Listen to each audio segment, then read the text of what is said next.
বন্ধুরা, আস্তে আস্তে কিন্তু গরম পড়েই গেল। আর এই গরম মানেই কিন্তু আমরা প্রত্যেকেই ফ্রিজের জল খাই, অথবা আমরা আইসক্রিম খুবই পছন্দ করি সবাই। তো দেখবেন এই সময়টা, বিশেষ করে এই গরমের সময় ঠান্ডা জল খেলে বা আইসক্রিম খেলে আমাদের দাঁতে কিন্তু শিরশিরানি হয়। তবে আইসক্রিম খাওয়ার পরে দাঁতে ভীষণ যন্ত্রণা হয় বা অল্প বয়সে দাঁতগুলো ভেঙে যাচ্ছে অথবা দাঁত নড়ছে। তো বন্ধুরা, আজকে আমি আপনাদেরকে ছোট্ট একটা টিপস দেখিয়ে দেবো, যার মাধ্যমে আপনারা আপনাদের দাঁতকে কিন্তু খুব সুন্দরভাবে মজবুত রাখতে পারবেন। অনেক বন্ধুদেরই দেখবেন হয়তো দাঁতের মধ্যে হলুদ কষ হয়ে গেছে, কোনো রকম ভাবে সেই হলুদ কষটা উঠছেই না। হয়তো প্রতিদিন আপনারা ব্রাশ করেন, তাও ওই হলুদ কষ কোনোভাবে তুলতে পারছেন না। তো আজকে একটা আমি উপায় বলে দেবো আপনাদেরকে, দেখবেন আপনাদের দাঁতের যে হলুদ কষ থাকে সেই কষটা কিন্তু খুব সুন্দরভাবে উঠে যাবে, আপনাদের দাঁত হয়ে যাবে একদম চকচকে ধবধবে সাদা।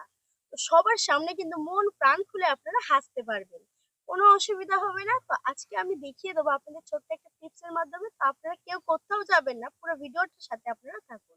আশা করছি আজকের এই ভিডিওটা আপনাদের ভীষণ ভালো লাগবে। আর একটা অনুরোধ রইল, যদি আমার ভিডিওগুলো আপনার কাছে ভালো লেগে থাকে অবশ্যই করে আমার চ্যানেলটিকে কিন্তু সাবস্ক্রাইব করে যাবেন। তো চলুন শুরু করে ফেলি আজকের ভিডিও। তো এই রেমেডিটা তৈরি করতে সবার প্রথমে আমাদের লাগবে একটা খালি পাত্র।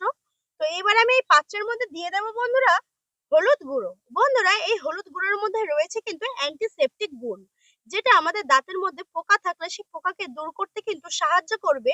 মুখের মধ্যে দুর্গন্ধ থাকলে সেটাও দূর করে দেবে। আর তার সাথে সাথে আমাদের দাঁতের গোড়া যদি নরম হয়ে থাকে বা দাঁত যদি নড়ে, সেটাকেও কিন্তু মজবুত করতে ভীষণ ভালোভাবে কাজ করে এই হলুদ গুঁড়ো। তো বিশেষ করে আমরা যখন দেখবেন আমাদের হাতে পায়ে কোথাও কেটে গেলে হলুদের কিন্তু প্রলেপ আমরা ব্যবহার করে থাকি। তো সেক্ষেত্রে হলুদ কিন্তু ভীষণ ভালো কাজ করে দাঁতের জন্য। তো সেই কারণে এখানে আমি নিয়ে নিয়েছি হলুদ গুঁড়ো। তো দিয়ে দিলাম আমি হলুদ গুঁড়োটা। এবারে আমি এর মধ্যে যে জিনিসটা দেবো সেটা হচ্ছে বন্ধুরা লবণ। বন্ধুরা, আজকে আমি এই রেমেডিটা তৈরি করতে যে যে উপকরণগুলো ব্যবহার করছি, আমাদের কিন্তু সব উপকরণগুলোই আমাদের নিজেদের রান্নাঘরে থাকে। তো আশা করছি আজকের এই রেমেডি তৈরি করতে আপনাদের বাইরে থেকে কোনো রকম ভাবে টাকা পয়সা কিছু খরচা করতে হবে না। খুব সহজে আপনারা বাড়িতে কিন্তু তৈরি করে নিতে পারবেন। আর আমি সব সময় চেষ্টা করি আপনাদের ঘরোয়া পদ্ধতি দিয়ে বা প্রাকৃতিক ভাবে কিছু জিনিস তৈরি করে দেখানোর, যাতে আপনাদের খরচাও না হয় আর সাথে সাথে কোনো রকম ভাবে যাতে আপনাদের ক্ষতি না হয়। তো প্রাকৃতিক জিনিস কিন্তু কোনোদিন ক্ষতি করে না, বরং ভালোই করে। তো যাই হোক, এখানে আমি নিয়ে নিয়েছি লবণ। লবণের মধ্যে রয়েছে কিন্তু লবণাক্ত একটা পদার্থ, যেটা আমাদের দাঁতকে কিন্তু চকচকে করতে সাহায্য করে। মানে আমাদের দাঁতের মধ্যে যে হলুদ কষটা থাকে সেই কষটাকে দূর করে আমাদের দাঁতকে কিন্তু চকচকে সাদা ধবধবে করে তুলবে। বলতে পারেন একদম হীরের মতো চকচকে করবে আমাদের দাঁত। তো সবার সামনে হাসতেও কিন্তু আমাদের লজ্জা করবে না।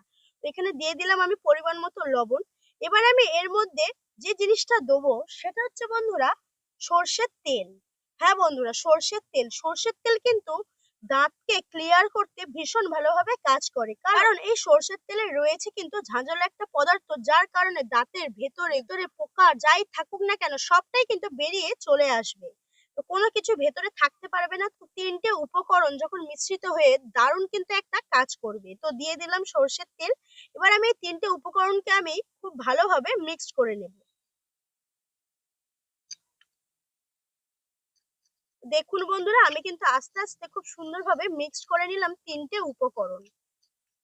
এই দেখুন, খুব সুন্দরভাবে মিক্সড করে নিয়েছি আমি। এবার আমাদের কিন্তু এই রেমেডিটা একদম তৈরি হয়ে গেছে ইউজ করার জন্য। তো কিভাবে ইউজ করবেন আপনারা হয়তো ভাবছেন। আপনারা সকালবেলা কিন্তু এই রেমেডিটা জাস্ট 1 মিনিট হাতে সময় থাকলে তিনটে উপকরণ মিশ্রিত করে এই রেমেডিটা তৈরি করে নেবেন। নিয়ে কলগেটের বদলে কিন্তু এই মিশ্রিত উপকরণটা দিয়েই কিন্তু ব্রাশটা আমাদের করতে হবে।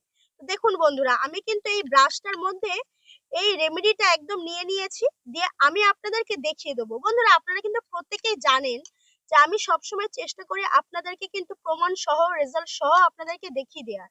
আমি কিন্তু কোনো রকম ফেক ভিডিও আপনাদের সাথে শেয়ার করি না, আপনারা সেটা প্রত্যেকেই জানেন। তো আমি এই ব্রাশের মধ্যে কিন্তু নিয়ে নিয়েছি। এবার এটা আমি ইউজ করে আপনাদেরকে প্রমাণ সহ দেখিয়ে দেবো। আর এই রেমেডিটা যদি ইউজ করেন আপনারা বাড়িতে, আপনাদের কিন্তু আলাদা করে কোনো রকম ভাবে অন্যান্য দামি দামি কলগেট কিন্তু আপনাদের ইউজ করতে হবে না। কারণ অনেক বন্ধুরাই আছেন আপনারা যারা ডক্টরের পরামর্শ নিয়ে হয়তো আপনারা নামি দামি ব্র্যান্ডের কলগেট ইউজ করে থাকেন। তবে আজকের এই ট্রিক্সটা যদি আপনারা বাড়িতে ব্যবহার করেন, 7 দিনই যদি ব্যবহার করেন, মানে একটা সপ্তাহ যদি ইউজ করে দেখেন, তাহলে বুঝতে পারবেন কতটা রেজাল্ট আপনারা ভালো পেয়েছেন। তো তখন আপনারা কিন্তু কলগেটকে ফেলে দেবেন, দিয়ে এই জিনিসটাই ব্যবহার করবেন। তো দেখুন, আমিও কিন্তু ব্রাশের মধ্যে নিয়ে নিয়েছি আর আপনাদেরকেও সেটা আমি ইউজ করেও দেখিয়ে দিচ্ছি। যেমন নর্মালি ব্রাশ করেন ঠিক তেমনই কিন্তু ব্রাশটা আপনাদের করতে হবে। তো আমার ব্রাশটা হয়ে গেছে, এবার আমি মুখটা ধুয়ে নিয়ে আসছি। তো বন্ধুরা আমি কিন্তু মুখটা ধুয়ে নিয়ে চলে এসেছি, আর আমার দাঁত কিন্তু খুব ভালোভাবে সাদাও হয়ে গেছে, এই দেখুন। তো এটা একবার ব্রাশ করাতে দাঁতটা আমার ঠিক এরকমই হয়েছে। আপনারা যদি এটা 7 দিনে ব্রাশ করেন তাহলে কিন্তু আপনাদের দাঁত একদম হিটার মতো চকচকে হয়ে যাবে। দাঁত কিন্তু ভীষণ পাওয়ারফুল হয়ে যাবে আর মজবুত হয়ে যাবে। অনেক বন্ধুরাই আছেন দেখবেন পেয়ারা খেলেও পেয়ারার সাথে কিন্তু রক্ত উঠে আসে, সেটাও কিন্তু বন্ধ হয়ে যাবে। তো আমি বলবো আপনারা বাড়িতে একবার হলেও কিন্তু ট্রাই করবেন বন্ধুরা। প্রাকৃতিক ভাবে ঘরোয়া পদ্ধতিতে যদি নিজেদের দাঁতকে যদি যত্ন করেন না, তাহলে আপনাদের দাঁতের ডাক্তারের কাছেও যেতে হবে না, অথবা আপনাদের কিন্তু কলগেটও দামি দামি কিনে আনতে হবে না। তো বন্ধুরা আজকের ভিডিওটা আপনাদের কেমন লাগলো অবশ্যই আমাকে কমেন্টে জানাবেন। আর এতক্ষণ ধৈর্য ধরে ভিডিওটা দেখার জন্য অসংখ্য ধন্যবাদ।